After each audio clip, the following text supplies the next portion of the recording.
Well, let me start by thanking all of you again for your participation in this discussion about how can digital governance instruments contribute to urban resilience in Jakarta. Well, digital transformations are recognized globally as enablers of resilience. Programs, projects, and initiatives using and advancing digital transformations are enhancing in recent years and have been accelerated by the COVID-19 pandemic, which, among other, is changing the access to services and also the way we interact. And these changes uphold various challenges in achieving the Sustainable Development Goals. Jakarta, the sinking megacity with high vulnerability towards impacts of climate change, is one of the cities that are working towards enhancing their smartness and strengthening their resilience. And so with this discussion, we would like to address the issues, potentials, and barriers around the technological fix, the use of smart tools, and citizen science. Therefore, it is worth to have a look at the boundaries and opportunities of digital governance tools, centering today's discussion at the questions: to what extent can digital governance instruments be utilized for public interest? How can digital smart tools be designed and implemented to be inclusive beyond any societal barriers? And to what extent can the use of digital governance instruments promote sustainable development at all levels? And so for this discussion, we have invited highly acknowledged researchers and actors, which I will introduce briefly now. So in our round, right next to me on the screen, I'm really honored to introduce Elisa Tutano-Diaya. She's the Executive Director of the JaC Center of Urban Studies. She's developing and managing programs with expertise in urban issues, such as planning, development, and design, and she focuses on community action planning in kampungs in Jakarta and developing a rights-based housing strategy in the city. Previously, Eliza also worked at UNESCO Jakarta in projects concerned with revitalization of kampungs and capacity development. Right next to her, or right under me actually, on my screen, I'm also really honored to introduce Dr. Rita Padawangi. She's an associate professor for sociology at the Center for University Core at the Singapore University of Social Sciences. She received her PhD in sociology from Loyola University, Chicago. Rita's recent work focuses on the humanistic aspects of city making, particularly placemaking in city neighborhoods through collaborative approaches in research, teaching, and community engagement. Another really special guest is Dr. Iman Santoso. He's a lecturer at the engineering faculty at the Sultan Anggang Tirtayasa University, also known as Untirta in Indonesia. He's also appointed as a research coordinator at the Center for Regional and Urban Planning Institute for Research and Community Services, or short LPPM, also at Untirta. Moreover, he's known as a professional consultant in several fields, such as the National Development Planning Agency. And last but not least, I'm also really happy and honored to introduce Klaus Krumme, who, in the broadest sense, is an environmental and sustainability scientist, and he's currently the executive director of the Joint Center Urban Systems and involved in a relatively large number of regional, national, and international initiatives for sustainable development. And one of these initiatives actually led to JaC-Lab, which he also represents as the German main coordinator. Among other, Klaus works in research on the transfer of resilience-led ecosystem concepts to transformation fields of sustainable development. So thank you all for joining, and a heartwarming welcome from my side. Now, I've already said last but not least, but maybe just a couple words to myself. I'm Abia Abdulnavi Ali, a research associate at the Ruhr University Bochum at the Department of Geography, and I have the great honor to be the moderator. So I'm really excited about the talk that we are going to have today, and without any further ado, let me start by asking you for the first question round, the question of: how are digital tools used in your city to enhance urban resilience? So maybe starting with Klaus. Yeah, thank you, Abia, for the really kind introduction. So despite the fact that I really felt home in Jakarta, where our project is located, you mean probably the Ruhr area in Germany as my city. Yeah. So as you all know, the Ruhr region is maybe one of the industrial hearts of the of Europe, or was it in former times? So it was one of the hearts for the urban industrial development of Europe. And of course, this region has gone through several changes. I'm born here. I work here at our university. I was educated here, so my full scope of life, so to say, happens here when I'm home. And I have to admit that I really doubt, to be a bit more critical, that they, and I will exemplify what they means, that they ever did something to enhance resilience in terms of, say, digital governance. So I think that when it comes to authorities and municipalities here in our region, or to the level of politics, there is still a gap in the combination of digitization on the one hand and enhancing resilience on the other hand. So this gap is not filled until now. I see that through the pandemic, some new initiatives started, for example, in the area of public urban health. I see also that for example, our university, but also neighboring institutions are also involved into such plans, but it is not running. What happened in our area is that from the civil society, we had quite many initiatives in terms of also enhancing resilience, because they have been relatively successful in building up networks, supporting these network structures in the digital space, and also supporting some creativity, relationship building tools through digital networks. One very good example is the so-called Morgenstadt Ruhr. Just to translate it, the Morgenstadt is a narrative of the city of the future in Germany.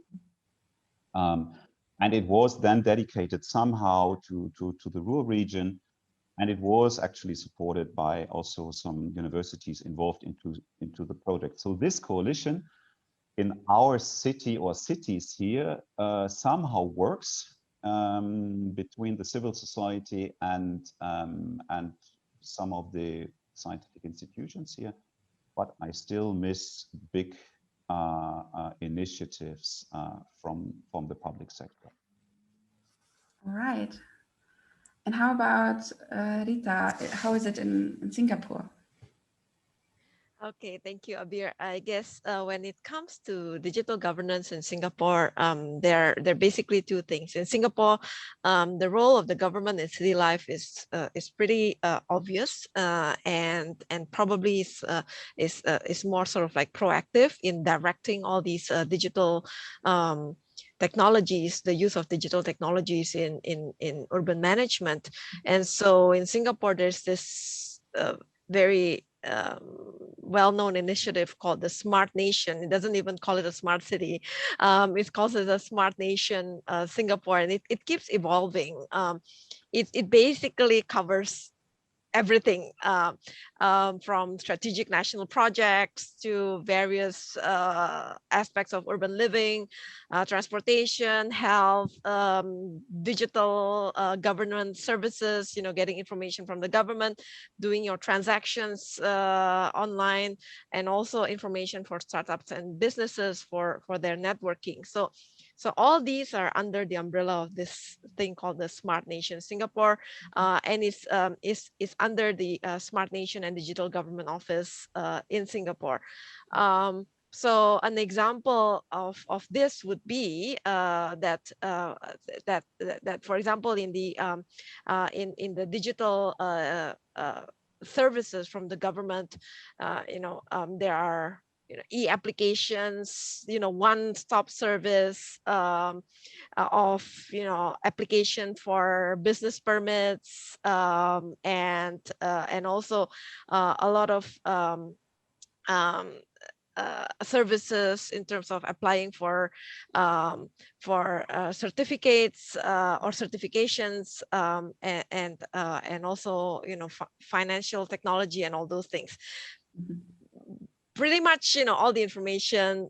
If anyone in it is interested to look it up, you can look it up at the website. I don't think I think it's going to be too long if I provide this. But Yeah. I think the most interesting thing here, the difference, I would say, I assume after this you're segue to Indonesia, right? To Elisa and Santoso, but I guess here, what is interesting here is the quite a dominant role of the government in structuring all these aspects of digital governance. I mean, I'm not, I don't want to be, normative, saying that what is good and what is not in terms of the role of the government. But I was actually quite intrigued also to think about, so if the government is very very structured in managing all this, so how about the role of other actors, in making all these digital governance tools work, or maybe creating their own digital tools. When it comes to resilience, I think most of us will imagine directly resilience during this very recent pandemic time, and it's interesting how many initiatives out there that are still popping up in Singapore. I think in terms of the scale, I don't think it can compete with the Smart Nation, that is very large scale initiative from the government.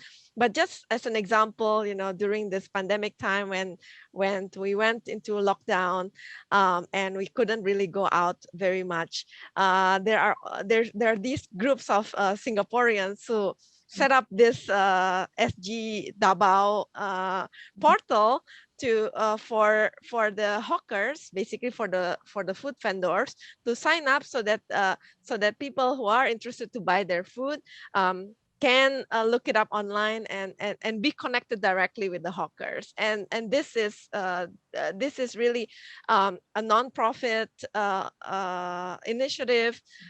Just a bunch, this is their words, just a bunch of Singaporeans who love food and cannot bear to see so many of our fellow brethren suffer hardships during this period, because the businesses are all going down. So I guess the interesting thing about relating the digital governance with resilience is actually the role of these many actors in the society in many different contexts. And I would love to hear more from our friends in Indonesia about this. Yeah, thank you so much. This is already going into a great direction for the second and third question round. But first of all, before going directly to Jakarta, to Elisa, maybe first, Santoso, you want to share how it is I think you're based in Banten, how it is there with the digital governance. Oh, you asked me about Banten, not Jakarta. Yes.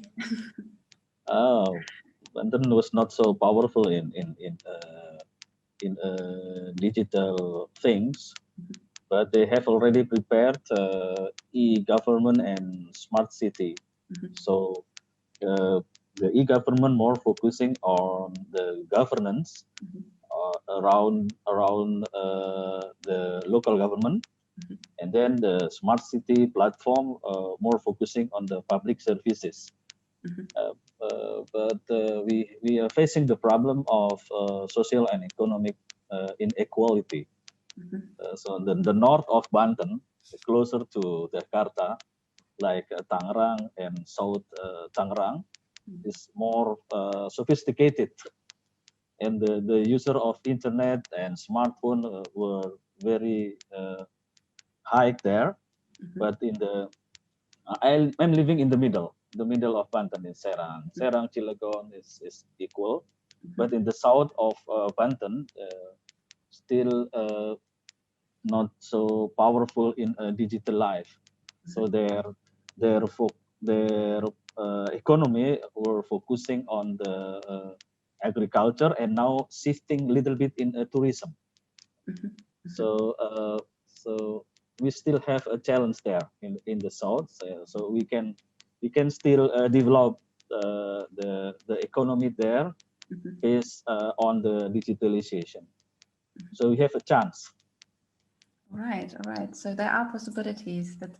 really interesting, but also challenges already evolving in the really early stage. If I'm, yeah, I understand. Anyway, I don't know if you will ask about Banten, so I prepare everything about Jakarta. I'm sorry. The rest of you about Jakarta, I promise. All right. And Elisa, so how is it in Jakarta? How is digital tools used for resilience? Okay, Abir. Actually, it will be two different contexts because I will answer on the behalf of the civil society and what I think government doing in terms of how they utilize the digital tools, because both have a different paradigm and different mode of operation, which is a very fundamental in that case. So, like for example, for civil society case, so I think they are using the digital tool as a complementary, not as a not as an important means. Like if you already have the network, informal network or even formal one within your friends or outside from the geography, in terms of like, for example, pandemic or like flood prevention or something, or like related to resilience, then the digital tools only help you to speed up the process. But the important thing is it's the network that you build among your peers, among your friends and colleagues. So, but for the government, I think they as a bureaucracy, I think they very much dependent when they talk to the societies. Then they use a lot of tools. Like for example, they have this called JaC-Lab. I don't know whether you can see here. So it's like the front face, and then putting up it's a apps. One of the apps that they utilize to inform a lot of things about what happened in Jakarta, from the flooding issues, pandemic, even the food price, and and the complaint center, lots of things in one super apps. So and I think the user now is almost is more than 2 million. I just asked the head of Jakarta Smart City about the number of users, and he said it's around 2 million, which is quite good because they just released it like 2 years ago. But they just put it there and assume that you already know, the public already know, then you can build up your resilience based from the information that we already give to you. So I hope that it answer your question about how we do utilize it from two different sides. Yeah, thank you very much, all of you. Now this already sums up the first question round, which addressed already many fields of this topic that we are talking about today. And now I would like, after hearing how digital tools are used in different cities actually around the world, I would like to address certain aspects of digital governance from your expert perspective. So first of all, Rita, with your expertise in collaborative, inclusive approaches, the question I would like to ask you, which you also chose, is that about whose instruments are or should be used to address whose resilience, actually? Yeah, thank you, Abir. I guess I would like to start answering the question by, first of all, addressing why we are using digital tools anyway when it comes to urban governance. The utilization of digital tools is basically, first and foremost was mostly because of all these advancements of technologies that were perceived by many urban actors as potentials to increase the efficiency of urban management, right? So when we see all these initiatives like smart cities, they have this kind of promise, or at least, people who would like to think of them as promises to increase this efficiency, to make decisions relying on the availability of data, big data, and then that can be analyzed in a short period of time so that it can be used for policy making in a short period of time as well. with the expectation that it would be more efficient and that it will be more accurate. So those are all aspirations, right? And expectations of how it would function. But of course, I guess when we talk about, so that's why I would like to also continue to remind us that yes, there are all these aspirations for more efficient management and faster and more accurate and all that. But at the end of the day, these digital tools are actually tools, right? So, but they are not tools that are always neutral, okay? Because even their very existence is a manifestation of various interests in their production. And so just to illustrate, actually, when we talk about digital governance, even different parts of the world have different kinds of application. If we compare between Singapore and Amsterdam, we would see like very different interpretation of what smart city is.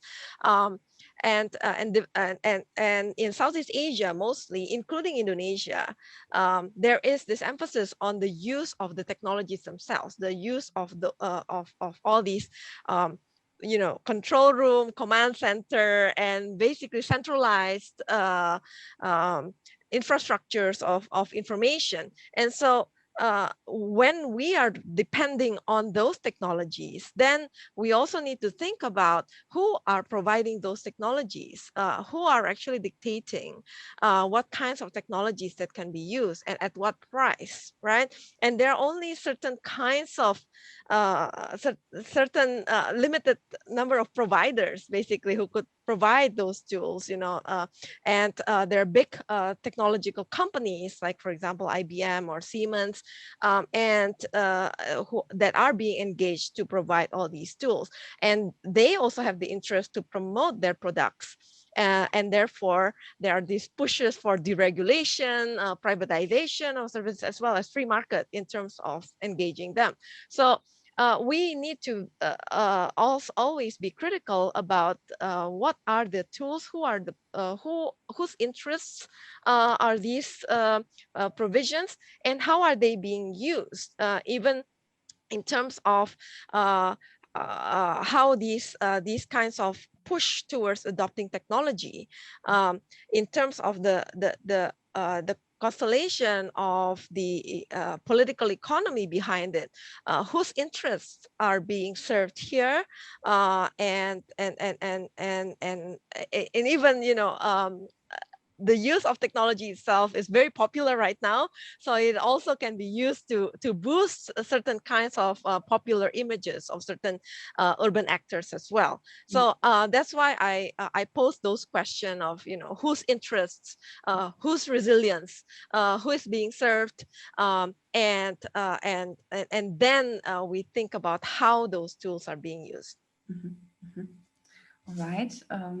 Really interesting, really compact, a lot of knowledge in that answer, I would say. I would go now to Klaus, first of all, before jumping now into the open discussion. If just also to everyone else, if you want to add to what has been said now from from anyone here, maybe we keep this for the third question part. But now, coming also to Klaus, I would like to also pick your brain in your field of expertise, since you are doing research in, among others, in transdisciplinary projects. I would like to know, in the context of collaborative sustainable development, what negative and positive potentials of digitalization do you see?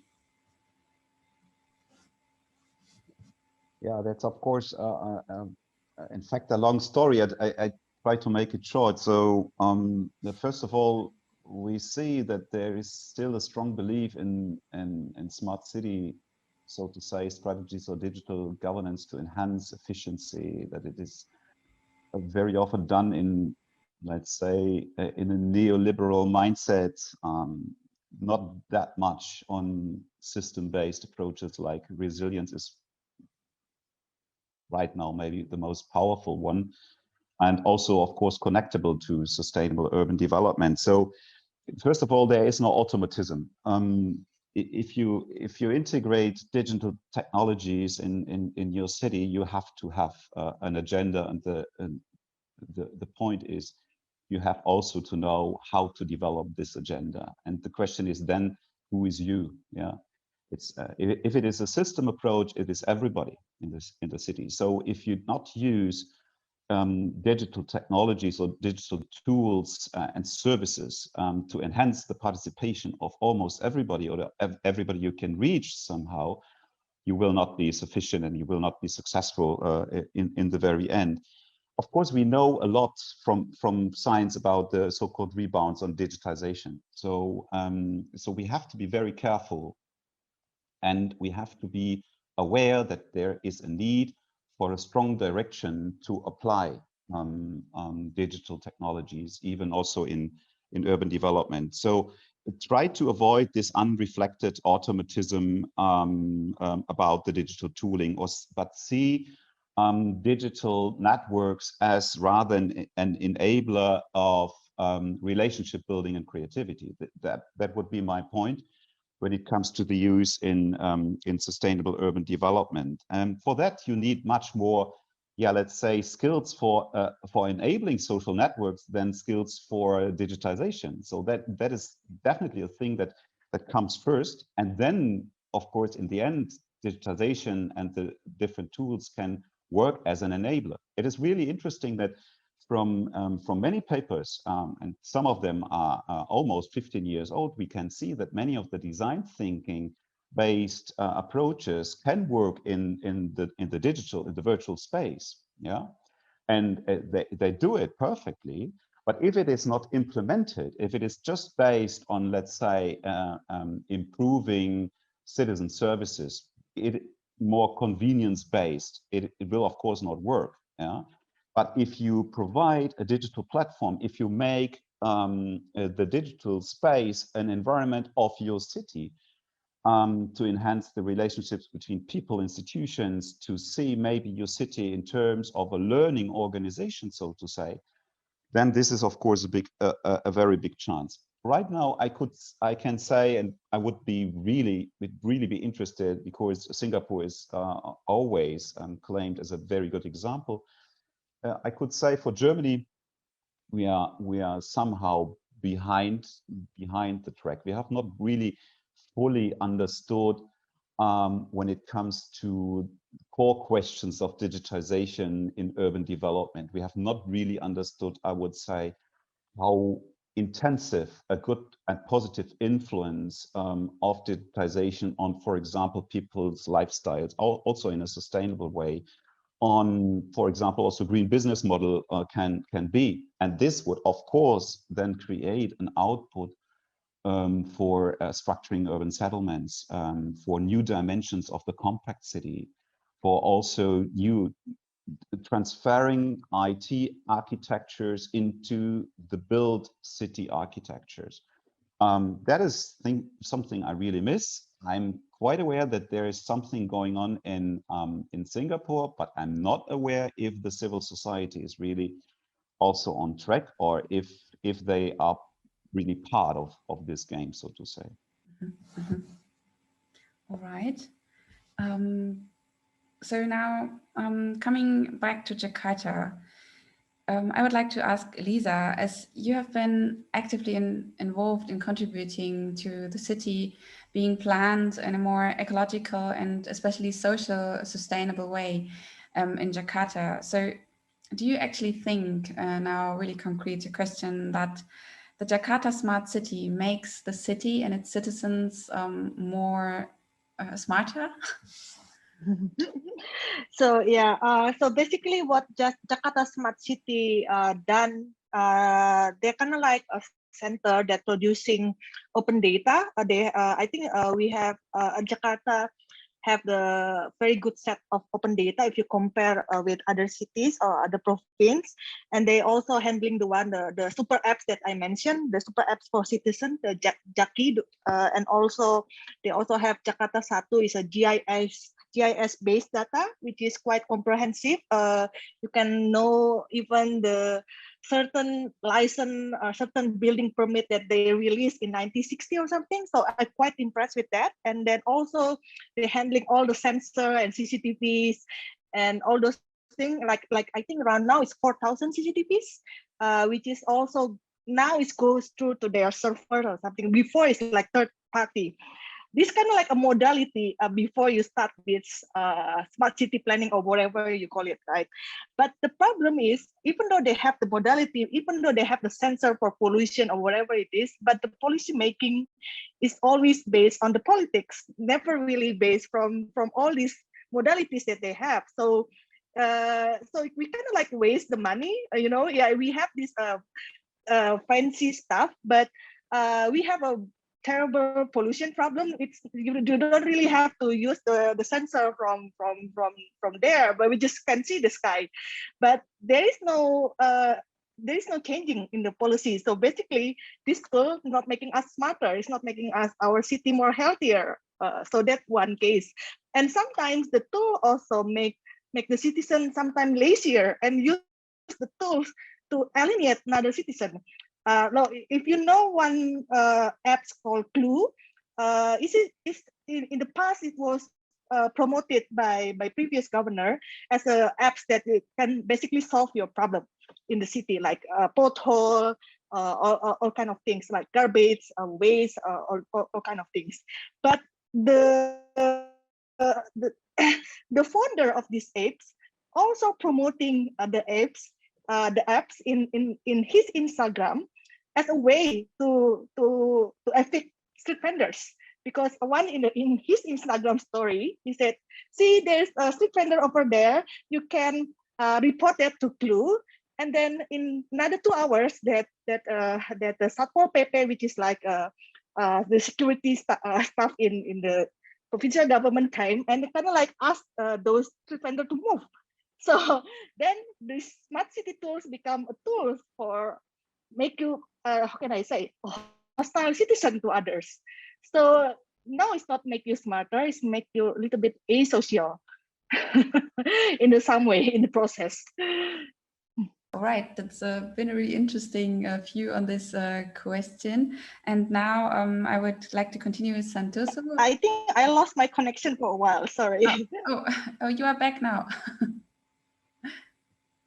Based on Elisa mentioned before, the cultural, local cultural of the city is very influence the implementation of the city itself. It is also connected to the motivational or maybe political will, top-down motivational or bottom-up motivational to build that smart city beside the infrastructure of information technology itself. So after we build any tools, we also have to educate people. That's the thing that's maybe missing of the program or smart city program. Mm-hmm. That's what I thought that happening in Jakarta. The smartphone market grows maybe 25% every year, and then the smartphone user reaching around 160 million people, but we have still to educate them to use any other maybe any other tools regarding smart city, or maybe not every people, not every Jakarta citizen knows about the smart city application, something like that. Thank you, Santoso.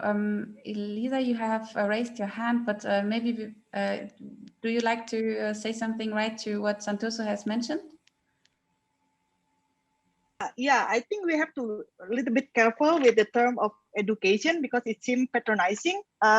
So for yes, for I'm not really call it education, but somehow Jakarta government kind of like step by step transforming their services to digital platform. It's not a mode of education, so it's more like transition. So I guess I think my connection is bad again, right? No, we still can hear your Okay, voice. yeah. So I'm because I feel uncomfortable with term education. So I guess I don't think that we can educate people in how using it, but the government can help them kind of like make a smooth transition. So that's I think the one thing that kind of good in this case is in way they try to put from the offline to online because of the pandemic as well. So the transition is quite smooth and also helped by the government by putting up free Wi-Fi. So at least now the free Wi-Fi is working, even in the poor neighborhood. So maybe Rita, as a sociologist, have a different opinion about the education, but again, this is my concern. If you have to educate people. Okay, okay. There was actually one more question. We started now with a really active and lively discussion for the third round, but still I wanted to know from you, Santoso, since you have like a profound knowledge on digital and online tools, what is was it actually the smartphone? Is it the most common and dominant tool used by Jakarta citizens? As I mentioned before, it's about more than 160 million smartphone user in that's in total Indonesia. But in Jakarta, maybe around nearly 10 million. So it's about 8 or 9 million smartphone user, and smartphone becomes an important part of the people life at most. They are even more worried if they leave their cell phone than if they miss their wallet. So, so smartphone is everywhere, used by ordinary people. So this, like Lisa mentioned before, that's a good modality, but not everybody can use smartphone wisely. That's the thing. Only for maybe chit chat, maybe, or maybe entertain, and rarely phone or something like that. You know that most of Indonesian population now in a young age, so more or less they will not so aware with such kinds of smart city stuff. So that good modality only used maybe for entertain, something like that. Yeah. All right. So thank you very much. You have been addressing all of your core aspects already of this topic. And actually, it was really nice seeing that you build on each other with Rita and Klaus already laying the ground of the overall challenges. And then we already looked into at the challenges in Jakarta a little bit. And now maybe let us dive a little bit deeper into the second two questions of this overall discussion. So into how digital tools can be designed and implemented to be inclusive beyond any societal barrier, and to what extent the use of such tools can promote sustainable development in Jakarta. And when I was preparing this discussion, I read something by the UN Habitat, which I would like to read out, just really a short statement from them, which basically is picking up a challenge that you have already started to address.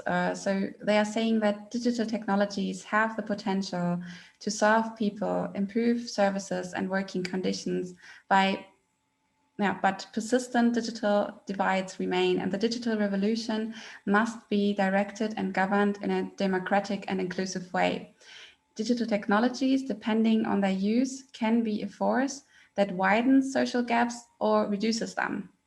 And so now, speaking about the digital divide, what possibilities do you see to close the gap between the people in Jakarta who have access, skills, and use of digital media, and for those who do not? So you already started by saying actually that, yeah, most of the residents are young people and they use the smartphone. So you already shared some knowledge about the access, and you already started sharing your knowledge about some of the challenges. So maybe you can elaborate on that. Yeah, Rita.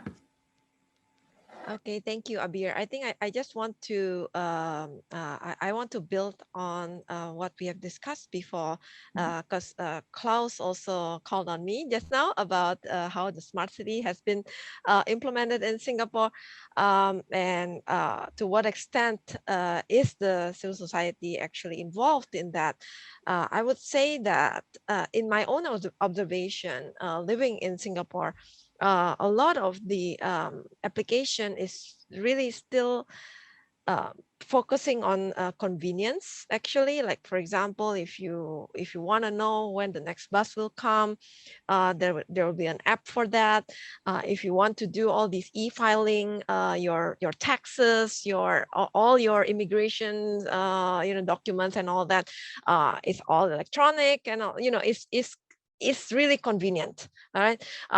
But I guess the basic question, I mean, of course, there are also applications for improving quality of life, the ones that are related to health and all that, having all your health data and can actually access your health data on the go, but yeah, I think the core question that we can work on here is actually the question on the principles.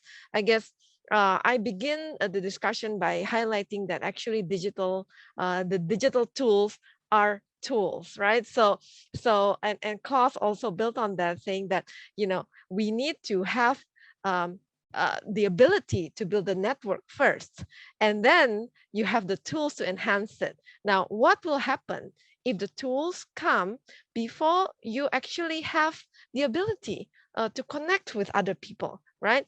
So these tools, if we don't use it to connect with other people, it's very easy for these tools to actually be very isolating, right? Because you can't just conveniently stay at home. You don't need to actually physically be in touch with other people face to face, and just play with your own social media.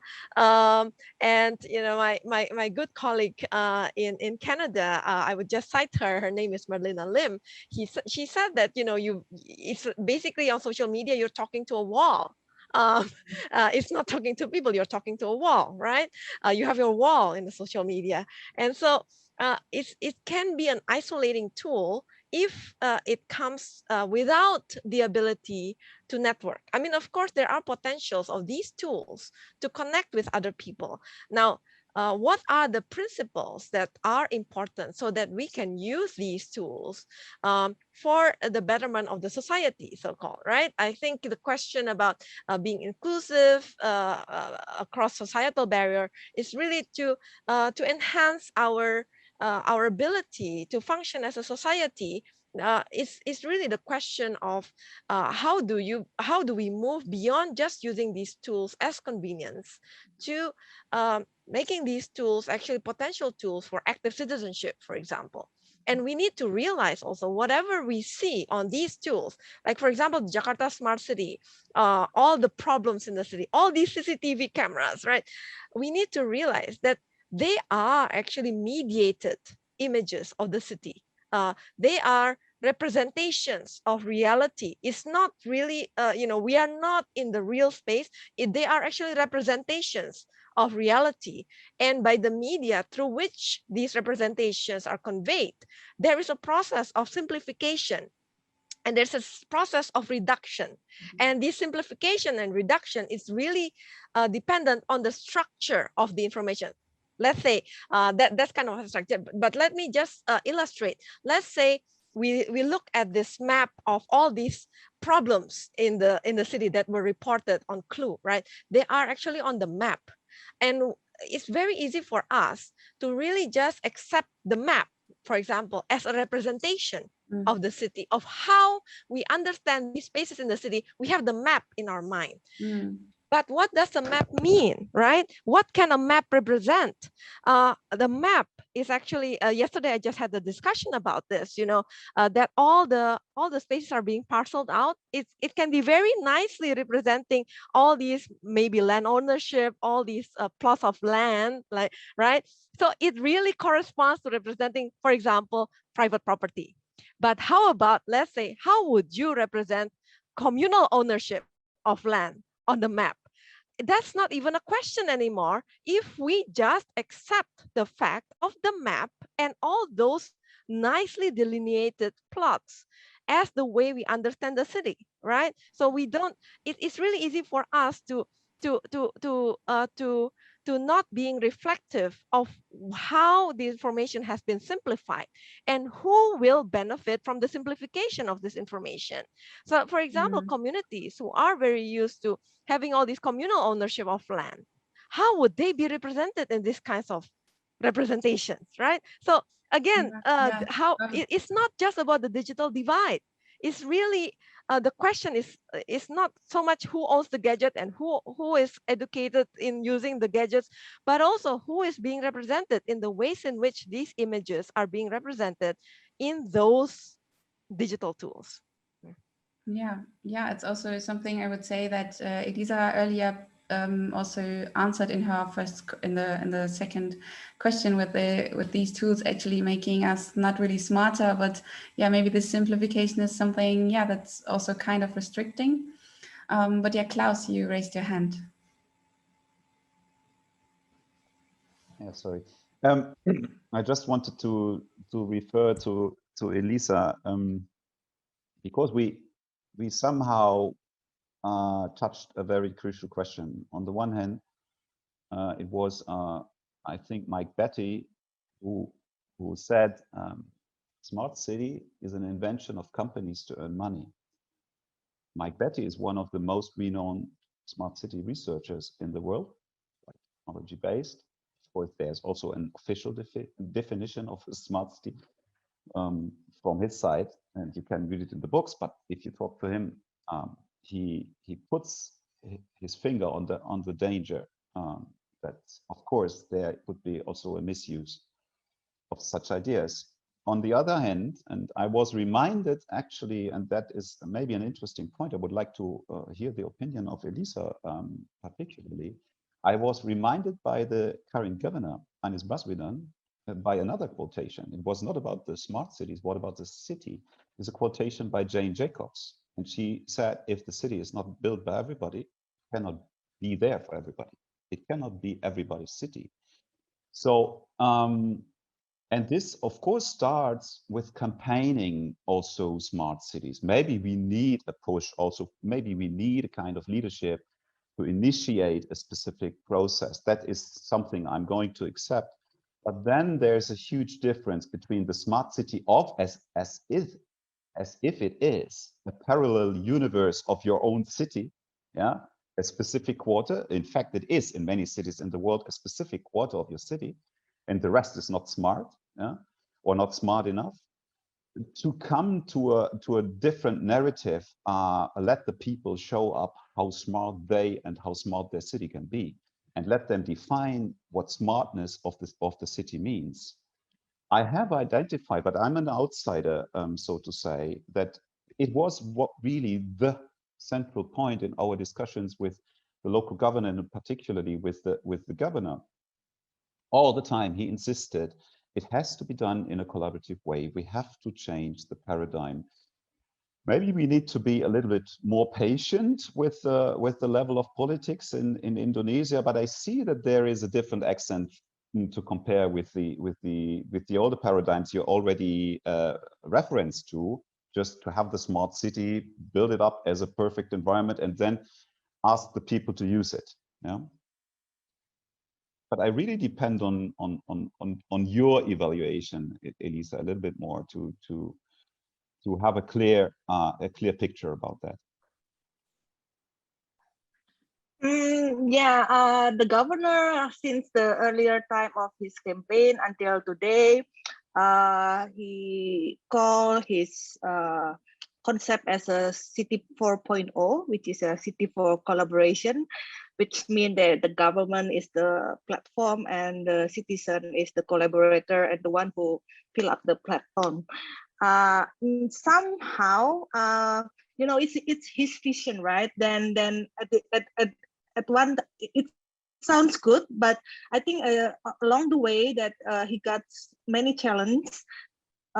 It could be from him as well, but it could be coming from the bureaucracy, because the bureaucracy is a part. Actually, it's totally different from what collaboration is all about, right?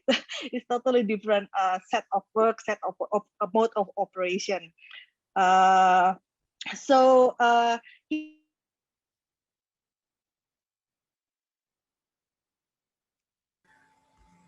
think we lost her again. Yeah. The point of the governor is the social inclusion. So the citizen as the collaborator of everything on the city. The problem is that not all the citizens will use the apps. They will use the apps when they need or when they know. But all the citizens need it to fill up their stomachs. That's the thing. So instead of education, if you like, maybe the other word of promoting this smart city application is maybe better. So it will gain the knowledge of everybody about the smart city tool. Or maybe we can put some feature on the smart city tool or the website, how much the citizen access the application. Then we can evaluate or the implementation of the smart city tool. okay. Can I continue my because my answer again, my office is located like 500 meters away from the business district, but the internet is so bad right now. It's not smart, right? Like 500 meters from Sudirman, which is like the most expensive land in Jakarta. But anyway, so I think what Pak Anies had in mind, it's not the Jakarta Smart City or the smartness, but really the platform. But again, when he tried to internalize it within the bureaucracy, it's difficult. And the platform, the Jakarta Smart City never really intend for that. That's from my observation. So at the end of the day, why it's difficult, because the nature of the bureaucratic process, and because they really see everything in the city as a project that have to be finished in one year or whatever it is. They didn't see the city or the people as a process.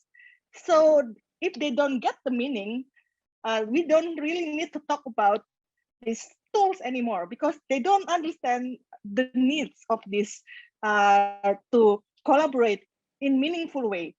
So it's not a question about the tools, but the how they work and how the bureaucracy work and how they interact with the citizen. So there are some cases that quite successful, like for example the rebuilding of Kampung Aquarium, which got affected, but it needs lots of effort from the civil society to push that way.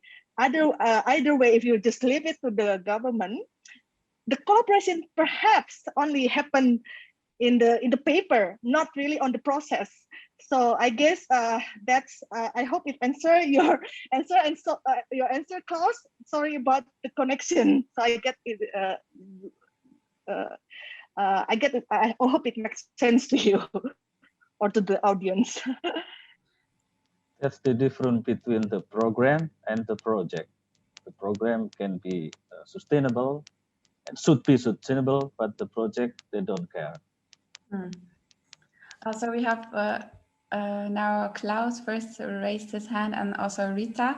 If you could keep it short, that would be great. And no problem, Elisa, for the connection issues. It's really normal complications these days. Yeah, Klaus. Yeah, apart from the questions, thank you, Elisa, for answering the question perfectly. So in a way, we share the same impression also about the bureaucracy, about really the difficulties of the transformation of the governance system of a city and of a culture. Yeah, there are of course cultural aspects. But beside that, we should maybe discuss on the point what kind of conditions can help people to act more active in also digital networks. As Santoso already said, there is just kind of a more passive mentality. But the crucial point also for development of Jakarta is exactly this collaboration and this proactive mindset to be engaged in such networks. And to be honest, there are so many options. Yeah, so many options also we could bring into the networks, and from the science point of view, and ask people, what about that? For example, citizen science. Yeah, so collecting data in the crowd. Yeah, building up real platforms with matching points to build up projects, to find out how much the interests match all together. Yeah, these are the processes I mean, and I think that these processes are much more important than more just convenience-based services. I like all these services, and I would also say they belong somehow to a smart city, but it is a different accent, I really mean. Thank you, Klaus. Rita? Yeah, I think I just want to follow up also that when we talk about the digital tools, right, and the Jakarta Smart City, it's not just all these applications that are like reporting the problems of Jakarta. I guess, you know, in the early years of the current administration, there was this other platform that was launched, which is called Beride, which is basically it's a platform that if you have an idea for certain, you know, projects or certain spaces in Jakarta, you can actually submit it to the government, and they claim that is actually to complement. Well, the other application is really just to report problems, right? And this particular channel is probably is closer to sort of like all these active engagement in terms of submitting ideas. It's not really networking, you know. But having said that, actually, in the first year, it was not a very easy feat. There was, you know, the report that in the first year itself, there are ideas that are submitted through the portal, but it hasn't been followed up by the Jakarta government. You know, I think it also, the question is not just about whether the citizens are ready for this, right? The question is whether the administration is ready for this, and whether the administration is ready to engage with the citizens in a more meaningful way, you know, rather than just you know, handling complaints and just you know, paving the roads. You know, of course those are important. I'm not saying that, you know, we can have holes anywhere on Jakarta's roads, but at the same time, it's really not just about moving away from this complaint portal, but really about using these digital tools to enhance active citizenship, right? In any form possible.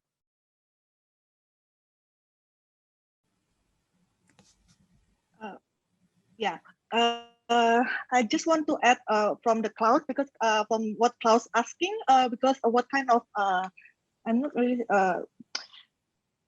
what kind of collaboration that perhaps that can be pushed by Jakarta government to follow this up. So I'm not sure whether it's a good start. So because of the pandemic, government has a fiscal problem like any other government, right? Probably except Singapore. But like for example, Jakarta government, they having difficulty to store to give away the social aids. So they come up with the idea to set up a platform called Big Scale Collaboration Platform, which is now not only about the social aid but also for education, for neighborhood improvement, and also for waste management. And if you can also propose to the government which area that you would like to be included, and then in the same platform, then it also connect you with the people who want to help you outside from the government. So the government somehow is quite closing to what Anies always said in the beginning of his campaign, that this become a platform as a tool, as a platform to mediate. But for me, because it's still like a new platform, and I haven't really, we actually kind of like study it, but haven't got into conclusion. It's kind of like shifting the government responsibility to third party, you know, because it's like the education is a basic needs, but then you kind of like able to shifting to conglomerate or people who want to donate or something, and then target it into certain area. So again, like Klaus said, that the smart city could be like double-edged sword, like or can be utilized from other means. That then this is what I see, that by the time you see the collaboration, then you also see the manipulation coming along the way from this collaboration as well. All right, so I see that it's a topic that we are just scratching the surface of a really large issue here, or really large challenges ahead. And you have now talked about what we talked in the beginning, especially Santoso also mentioned that there are many possibilities. It's just the way we use them and how to overcome all of these challenges that are evolving while these tools are being implemented and developed. So really interesting, but just to keep it now within this frame of this discussion and not to overload also later on our viewers. So maybe let's wrap up by all of you just taking a minute to come back also to the overall question of this discussion on how digital governance instruments contribute to urban resilience in Jakarta. So maybe please share your constructive view on future possibilities, which you have already started to do for such tools to contribute to the urban resilience in the city of Jakarta. Or if you like, you could also be a bit more broad and tell us one thing you would like the audience to take away from this discussion. Who would like to start? Please keep it short. Yeah, maybe I can start then. So I would like to put my finger on a specific issue we have already raised during the discussion, and it's actually the interplay between, I think Rita pointed out really nicely. It's not just about participation and collaboration, it is about the readiness of the administration to handle such processes, because even if it is a platform or a network, of course, administration and also city leaders play a fundamental role in the process, like, of course, science as well. So the point is we have to be very careful and not to go into a naive scenario where we just open and say, okay, we go into full participation collaboration without having the conditions really ready, because this can really be frustrating for people who would like to be engaged in the processes. And just to my friends in Jakarta, it happens in Germany all the time. So we had one prominent city here in the region, I'm not going to tell the name, who had a participation process, I think 9 or 8 years ago, and it was called City 2027, and they collected ideas. starting with the year of 2012. And until now, the ideas rest in the reservoir of the administration. Yeah, maybe it is not done by any false intention, but they are really not able because of different circumstances to now do a job of enabling all the processes. Yeah, and of course this was a matter for huge discussions within the cities. So all in all, it is much more complicated, and maybe we should put our finger on this issue. On the one hand, okay, good leadership, it's okay. There seem to be ideas in Jakarta, which I really like. But on the other hand, yeah, enabling this this body of the public authorities, and then on the other hand, at the same time, yeah, find a balance with yeah, not engage the people, but somehow find a way that they can find their entrance, yeah, into the platforms and into the networks. And then after the thing works, I would say, okay, go back maybe several steps from the point of the administration, and then let the people show what they would like to, how they would like to see their city of the future on different levels, yeah, on the quarter, or maybe also on the household level, but then of course the city district and the upper planning. This all belongs together. So basically diversity is key somehow in this. Santoso, you can go next. Yeah, I think if we want to set up or design that digital governance that connected to the resilient issue, we have to think about the cultural issue, and then the social and economy inequality. We have different educational level.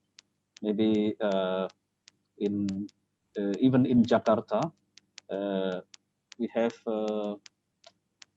strong disparity.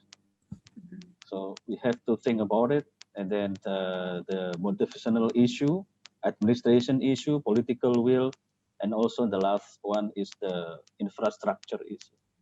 That's the thing. My last comment. Thank you very much. I think Elisa, you also wanted to. So I really want to see Jakarta being able to decentralize some matters, like for example,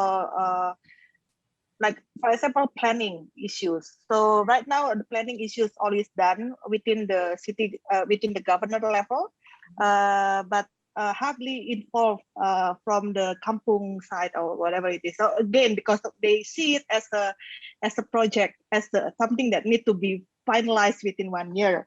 So I think the key to discuss it easily if we talk about something in common, which is land and house, which is everyone have probably shared the same things. That's been this idea has been pushed by us since I don't know, 2 decades ago until today, but they never really want to do it because it's for them is a real participation is a hassle things. So I guess these are the key to decentralize the planning to not only to the locals but also to the civil society, for the community level as well. So this is like opening up before we're talking about anything else. So, okay, so probably I'm the last one here. I think I'm just gonna follow up with all the rest have been saying. You know, these tools, these digital tools, they can be very fancy, but we shouldn't be naive in using them. At the end of the day, we should really be focused that the principles have to be there first, and the focus should be on the active citizenship and the building of a society. And we need to remember that the fanciness of these tools is really also at the same time can also be the danger of these tools, because when we have this information technology that are around us with these tools, the time and space are compressed into all these representations of things. And just to follow up on my comment about the wall, talking to a wall, right? We do realize that Jakarta is a big city, and it's not just a big city, it's a very diverse city, and it gets increasingly fragmented. One imagination of a city in one corner may be different from the other corner. And using these digital tools to actually bring people together rather than perpetuating the fragmentation, I guess, is the most important that Jakarta needs to do right now in order to become a resilient city, instead of continuing this pathway to fragmentation. Jakarta had been inaugurated as, acknowledged as the Twitter capital of the world almost a decade ago. So all these potentials of being connected in all these digital world has been around for quite some time. But what we are seeing now is it's nowhere near bringing everybody together, right? So I guess that's one thing that we need to talk to look at. Really, don't get lost in the fanciness of these technologies, because these technologies will always progress, they will always be built, and there will always be interest to market them, to make profit out of them. And that's all the more important that we hold on to the principles of what is it that makes a good city, what kind of city do we want, and definitely not a fragmented society as we are all worried about right now. All right, thank you so much, all of you. There's been so much information, really compact. And although it's been a little bit longer now, the discussion as originally planned, I think we still touched a lot of important points. And so all that's left for me to say is thank you very much for your time and participating in all of the knowledge that you have shared with us from different perspectives and fields of expertise.